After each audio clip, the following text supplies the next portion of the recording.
अस्सलाम वालेकुम everyone, welcome to Farwa Khalid Novels. आज फिर मैं हाजिर हुई तशनगी जहाज़ कलम फरवा खालिद किस्त नंबर 17 के साथ। इससे पहले कि किस्त का आगाज़ किया जाए, जल्दी से जाकर हमारे चैनल को सब्सक्राइब करें, वीडियोस को लाइक करें और बेल आइकन प्रेस करना ना भूलें ताकि आने वाली तमाम वीडियोस की नोटिफिकेशन आपको फौरी तौर पर मिल सकें। तो आइए शुरू करते हैं किस्त नंबर 17। सुल्तान ने अहमर को नवेरा के लिए रिश्ता ले जाने की बात की थी। उसकी बात ही अहमर ने साफ इनकार कर दिया था। वो इन लोगों से कोई रिश्ता नहीं रखना चाहता था, मगर सुल्तान इस बात पर बज़िद रहा था। उसने अपने भाई भाभी को मनाने की बहुत कोशिश की थी। इसी वजह से ज़िंदगी में पहली बार उसने उन दोनों से लड़ाई भी की थी, मगर अहमद शाह नहीं माने थे, जिसकी वजह से नाराज़ होकर सुल्तान शाह खुद ही याकूब खान न्याज़ी के साथ रहना के पास अपना रिश्ता लेकर पहुंच गया था। किसी भी कीमत पर नवेरा से दस्तबरदार नहीं होना चाहता था। वो अपने भाई भाभी को बाद में मनाने का इरादा रखता था, लेकिन उसे बिल्कुल भी अंदाज़ा नहीं था कि किस्मत उसके साथ क्या खेल खेलने वाली है। याकूब खान न्याज़ी को तीनों रिश्तों में अपने भांजे का रिश्ता ही सबसे ऊपर लगा था।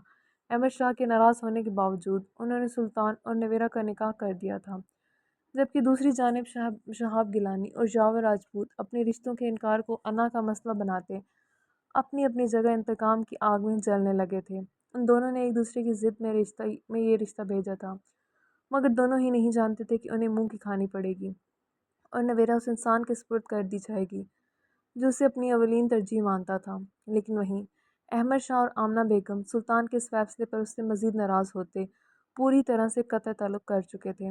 आमना बेगम किसी सूरत बर्दाश्त नहीं कर पाई थीं कि जिस तेवर को उन्होंने इतना प्यार दिया था वो उनकी बहन को धिक्कार गया था। इसी ज़िद और गुस्से में उन्होंने दोनों भाइयों के बीच एक ऐसी दीवार खड़ी कर दी थी जिसे सुल्तान शाह चाहने के बावजूद गिरा नहीं पाया था। हर जानिब उन दोनों भाइयों की लड़ाई और अहमर की इस शादी से मुखालफत की खबर फैल चुकी थी। सब लोग हैरान थे कि जिन भाइयों की मोहब्बत की मिसालें दी जाती थीं, आज वो दोनों भाई कैसे एक दूसरे के इतने खिलाफ हो गए थे। सुल्तान चाहता था कि उसकी बारात में उसकी भाई भाभी भी शिरकत करें, मगर वो जैसे ही एक आखिरी उम्मीद के साथ उनके घर उन्हें मनाने पहुंचा, आगे का मंजर उसके पैरों तले से ज़मीन खींच गया था। उन दोनों की लाशें खून में लथपथ ज़मीन पर पड़ी थीं। सुल्तान सदमे की कैफियत में उनके करीब पहुंचा था।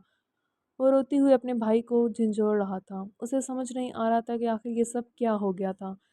जब उसी लम्हे गांव के कुछ लोग वहां आए थे और सोची समझी साजिश के तहत सुल्तान को अपने भाई और भाभी के कत्ल के लिए मुर्द इल्ज़ाम ठहरा दिया गया था।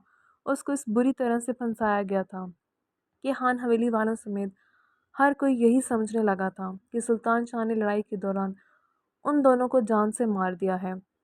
सुल्तान जो पहले ही अपने दो अजीज़ रिश्तों को खो चुका था, नवेरे की आंखों में अपने लिए बेयकीनी और बेअतबारी नहीं देख पाया था। वो टूट गया था। उसे कम से कम नवेरा से ये उम्मीद नहीं थी। उसे लगा था चाहे पूरी दुनिया उसके खिलाफ हो जाए, पर नवेरा उसका साथ ज़रूर देगी। मगर उसकी किस्मती थी कि ऐसा नहीं हो पाया था। जिसकी सज़ा ने उसने अपने आप को दी थी और अभी तक दे रहा था। खान हवेली वालों ने उसे नवेरा को तलाक देने पर मजबूर कर दिया था। नवेरा भी ऐसा ही चाहती थी, मगर सुल्तान ने ऐसा कुछ भी करने से इनकार कर दिया था, जिसके बाद उसकी खान हवेली वालों के साथ साथ खुद से भी दुश्मनी का आगाज़ हुआ था। उसने नवेरा से किया अपना वादा पूरा कर दिया था। खुदा के लिए तुम तो मेरा साथ मत छोड़ो। तुम तो मोहब्बत करती हो ना मुझसे। पूरी दुनिया की नफ़रत बर्दाश्त कर सकता हूँ, लेकिन अगर तुम मुझसे दूर हुई तो खुद को बर्बाद कर दूँगा। वो लम्बा चौड़ा मर्द उस नाजुक सी लड़की के सामने खड़ा गिड़गिड़ा रहा था, अपनी मोहब्बत की भीख मांग रहा था। हमेशा से कहा जाता था कि मर्द आसानी से रोता नहीं है, मगर आज ये चट्टानों जैसा हौसला रखने वाला मजबूत मर्द रो रहा था। लेकिन आज सामने खड़ी मोहब्बत के रेशमी धागों से गुंदी लड़की का दिल तो जैसे पत्थर का हो चुका था। वो उसके सामने बहुत गिड़गिड़ाया था, पर उस लड़की ने ही उसे वहशी बना दिया था। पिछले 10 सालों से अब तक वो अपने साथ साथ उसे भी सज़ा दे रहा था, जिसका दौरानिया ख़त्म होने का नाम ही नहीं ले रहा था। मैं पकड़ी जाऊंगी मीरू, क्या सोचेंगी ये सब? शाहनूर ने इस सच के साथ ही झुरझुरी सी ली थी। कुछ नहीं होगा, तुम इतनी मासूम हो। वो सोच भी नहीं सकती कि तुम ऐसे किसी इरादे से वहाँ गई हो।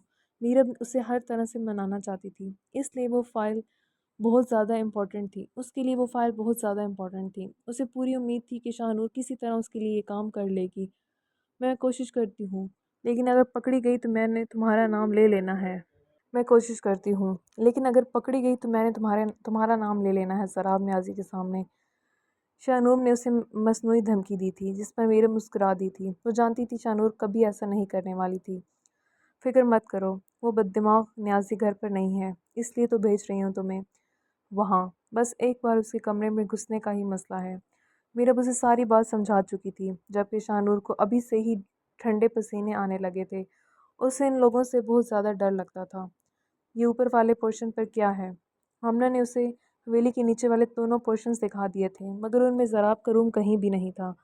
وہ دونوں سیڑھیوں کے پاس آن کھڑی ہوئی تھیں جب شاہنور نے تھرڈ فلور کی جانب اشارہ کرتے پوچھا تھا۔ وہاں ضراب بھائی، شیان بھائی اور فیروز بھائی کے رومز اور ان کا جم ہے۔ ہم میں سے کوئی وہاں نہیں جاتا۔ ان کی رومز میں بغیر اجازت جانے کی پرمیشن نہیں ہے۔ ابھی تو وہ تینوں ہی حویلی میں موجود نہیں ہیں۔ ہمنا نے تفصیل بتائی تھی۔ ارشیان کے حویلی میں نہ ہونے کا سن کر شاہنور کا موڈ آف ہوا تھا، مگر ضراب کے نہ ہونے کا سن کر اسے تھوڑی تسلی ہوئی تھی۔ وہ آرام سے جا کر اپنا کام کر سکتی تھی۔ اسے اب کسی بھی طرح ہمنا کی نگاہوں سے اوجھل ہونا تھا۔ جب اسی لمحے اسے ایسا کرنے کا موقع بھی مل گیا تھا، اسے نیچے سے کسی نے آواز دی تھی۔ ہمنا اسے بھی ساتھ آنے کا کہتی نیچے کی جانب بڑھ گئی تھی۔ شاہنور ایک نظر ارد گرد دوڑائی تھی۔ وہاں کسی کو نہ پا کر وہ تیزی سے اوپر کی جانب بڑھ گئی تھی۔ وہ باتوں باتوں میں ہمنا سے ضراب کے کمرے کی لوکیشن پوچھ چکی تھی۔ سیڑھیاں چڑھتے ہی پہلے نمبر پر ضراب کا کمرہ تھا۔ اوپر کا پورشن بالکل خالی پڑا تھا۔ شاہنور جلدی سے دروازہ کھول کر اندر داخل ہوئی تھی۔ دروازے کو دھیرے سے بند کرتی وہ سائڈ ٹیبل کی جانب بڑھ گئی تھی۔ وہاں کے سارے درازوں کو کھول کھول کر چیک کرتے اسے 5 منٹ گزر گئے تھے۔ وہ ساتھ ساتھ میرب سے پوچھ بھی رہی تھی، مگر اسے اپنی مطلوبہ فائل نہیں مل پائی تھی۔ جب اسی لمحے دروازے پر اسے کسی کی آہٹ محسوس ہوئی تھی۔ شاہنور نے گھبرا کر دروازے کی جانب دیکھا تھا۔ اسے محسوس ہو رہا تھا جیسے کوئی اندر آ رہا ہے۔ وہ تیزی سے دراز بند کرتی اٹھی تھی۔ اس کے ہاتھ پیر بالکل پھول چکے تھے۔ اسے سمجھ نہیں آ رہا تھا کہ وہ کہاں چھپے۔ اگر اندر آنے والے کی نظر اس پر پڑ جاتی تو بہت برا ہو جانا تھا۔ اس نے چاروں جانب چھپنے کے لیے نگاہیں دوڑائی تھیں۔ جب اسے باتھ روم کا دروازہ نظر آیا تھا، وہ تیزی سے اس جانب بڑھ گئی تھی۔ جیسے ہی واش روم کے اندر داخل ہوئی، اسی لمحے باہر کا دروازہ کھول کر کوئی اندر آیا تھا۔ شاہنور آنے والے کو نہیں دیکھ پائی تھی۔ اس کا پورا وجود خوف سے لرز رہا تھا۔ میرو کی بچی کہاں پھنسا دیا مجھے؟ میں پکڑی گئی تو ارشیان نیازی کے سامنے کیا امیج رہ جائے گا میرا؟ ان کو تو ویسے بھی میں پسند نہیں ہوں۔ شاہنور عالیشان کمرے کے نہایت ہی سٹائلش اور جدید آرائش سے سجے باتھ روم میں چکر کاٹتی بری طرح سے خوفزدہ تھی۔ وہ واش روم بہت بڑا تھا، جس کے ایک سائڈ بڑا سا باتھ ٹب رکھا گیا تھا، جبکہ ایک جانب شیشوں کی دیواروں سے بنا بند کمرہ تھا جس کے اوپر شاور لگا ہوا تھا۔ وہ تو اس باتھ روم کی بناوٹ دیکھ کر ہی حیران رہ گئی تھی۔ یہ خان حویلی والے اس کی سوچ سے زیادہ ماڈرن تھے۔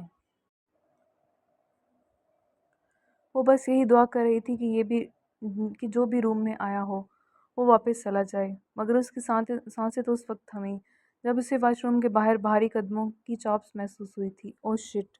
وہ جو کوئی بھی تھا وہ واش روم کے دروازے کا ہینڈل گھما چکا تھا۔ شاہنور جلدی سے گلاس وال سے بنے کمرے میں داخل ہوئی تھی۔ اس کا دل خوف سے لرزنے لگا تھا۔ بہت بری جگہ پھنس چکی تھی۔ وہ ان دیواروں سے باہر نہیں دیکھ سکتی تھی، مگر اسے قدموں کی چاپ سے اتنا تو محسوس ہو چکا تھا کہ جو کوئی بھی تھا اس کمرے سے کچھ فاصلے پر ہی کھڑا تھا۔ نرمین قریشی کی گاڑی پر قاتلانہ حملہ۔ یہ خبر جنگل میں لگی آگ کی طرح ہر جانب پھیل چکی تھی۔ نرمین کو 2 گولیاں لگی تھیں۔ پوری ٹریٹمنٹ ملنے کی وجہ سے وہ اب خطرے سے باہر تھی۔ اسے ICU سے روم میں شفٹ کر دیا گیا تھا۔ ضراب خان نیازی یہ خبر ملتے ہی ہاسپٹل پہنچا تھا۔ ہاسپٹل کے باہر بھیڑ لگی ہوئی تھی۔ لوگ شدید غم و غصے کا شکار تھے۔ وہ اس کے پیچھے اتحاد لیگ کو مورد الزام ٹھہرا رہے تھے۔ ابھی تک کوئی ثبوت نہیں مل پایا تھا کہ حملہ کس نے کروایا ہے۔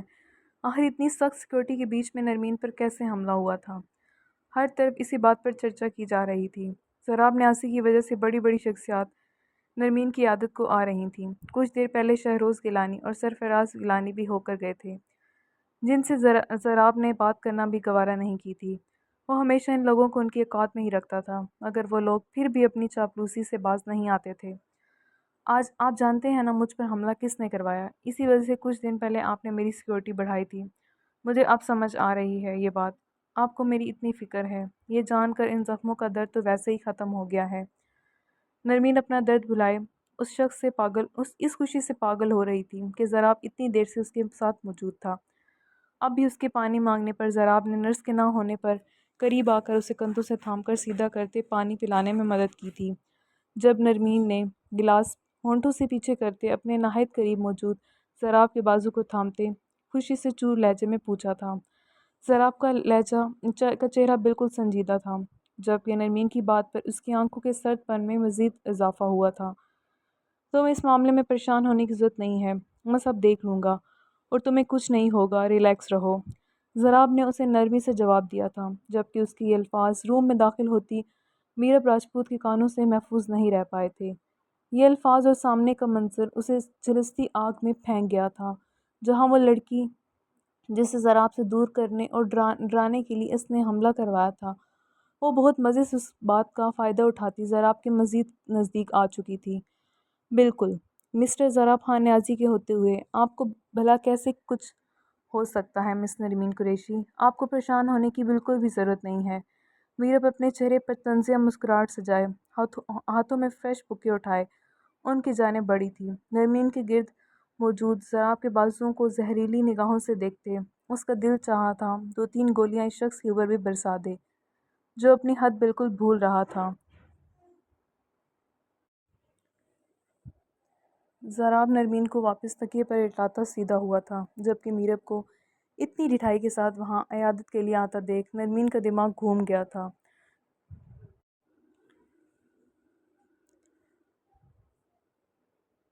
नरमीन जानती थी कि उस पर हमला मीरब नहीं करवाया था, वरना ज़राब के होते हुए ऐसी जुर्रत कोई और नहीं कर सकता था। उसे पहले ही मीरब बिल्कुल पसंद नहीं थी।